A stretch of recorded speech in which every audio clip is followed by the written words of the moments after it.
Today's painting, Goddess at the Beach, is going to start as a slideshow for the first 40 seconds or so. And that's because I only started recording the painting process just about halfway through the job. And so to catch you up on the first part of the painting, the brown background has been done in acrylic, and on top of it, this grid has been drawn in chalk. I've drawn a similar grid on the reference image, then using bright oil paint that's been mixed with a lot of solvent, painted on the canvas an approximation of the way the main outlines in the reference image interact with the grid. After erasing the chalk grid from the canvas, I've created an acrylic underpainting following the outlines that were painted in oils. And with the acrylic underpainting drying almost immediately, I've then started painting the final layer, which will all be done in oil paints, the first part of it being the sky because it's farthest from the eye. And after painting the ocean, the rocks, and an idea of the splashes around the model, I will now hit record, and from now on you'll see every part of the process. The reason why I call these splashes an idea, especially the ones in front of the beautiful lady, is because the only purpose at this stage is to cover the underpainting, so I'll know where to stop when painting the model. So even though I'm painting the more general shadows, I won't paint the droplets in detail yet until everything that's behind them, including the model, has been painted to completion.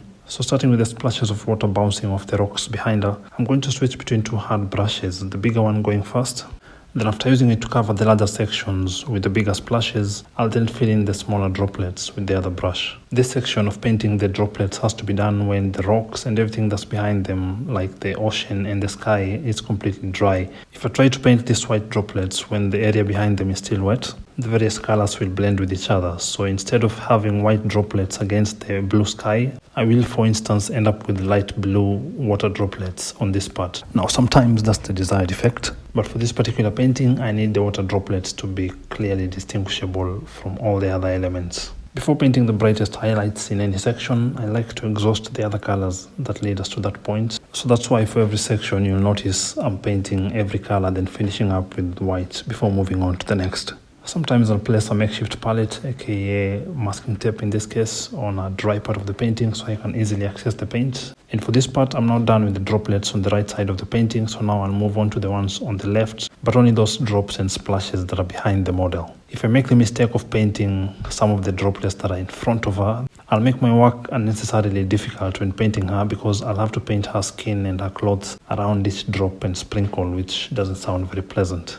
From my experience, white oil paints dry slower than any other color, so I'm taking care not to encroach or overlap too much into the section where the model is going to be, so I won't have to wait too long to start painting her when I'm done painting the droplets behind her. And if I decide to paint her immediately, I won't have to deal with trying to wipe off a lot of white oil paint that just refuses to dry. And with the water behind her done, it's now time to paint the goddess. And by the way, goddess is not a euphemism in this case, because the lady I'm painting is actually known as Goddess. I'll start by painting more careful outlines on a translucent layer of oil paints known as the local color. And the reason why I paint this second and sometimes even third outlines is because the underpainting is never really that accurate. So even though sometimes I may get close to the correct proportions that I'm going for in the underpainting stage, I sometimes like to paint the outlines again, especially if I'm not sure I got it right the first time, or if it's a really small portrait, like the face in this painting is just about as big as my hand. And so now that I have the correct outlines, I'm going to start by covering them with soft shadows and tints. Then I can now confidently paint the darker shadows knowing I have the proportions right, or at least as close to perfection as I can get. For a portrait this small, I do all this in one sitting. So since all these colors are still wet, as I apply them, they're going to blend in really well with each other. That doesn't mean this effect is unachievable when the layer underneath is dry, but when I can paint a portrait in one sitting, I always take that option. And the advantage of doing it this way is that if I'm painting it all at once, then that means I won't have to mix the colors afresh every time I want to move from one section to the other, which is something I do a lot because a lot of my paintings are normally much bigger than this. And so opportunities to paint sections like this in one sitting don't come that often. You'll also notice that instead of painting, say, all the shadows from the head to the hand to the tummy to the legs, then moving on to the midtones, then the highlights throughout all of Goddess's body, I have divided up the process so that I'm painting one section at a time. So when I was painting the face, I was fully focused on that part.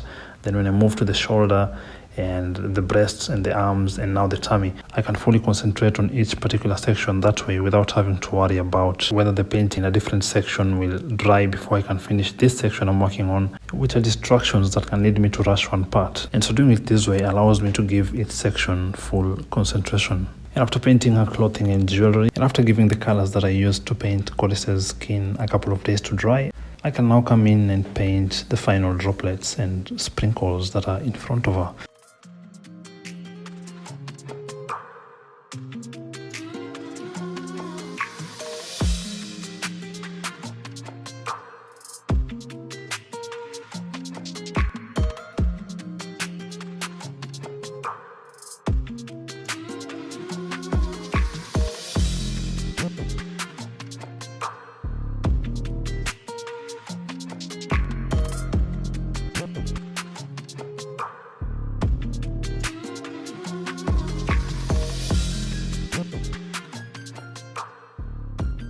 And with that, I am now done painting Goddess at the beach. Painting such an image can look like a daunting task, especially with all the water splashing all over the place. But as we've seen, by sectioning the painting, say from back to front in this case, such a simplified approach can then allow us, after days and sometimes even weeks of hard work, to finally lean back, close our eyes and breathe a sigh of relief.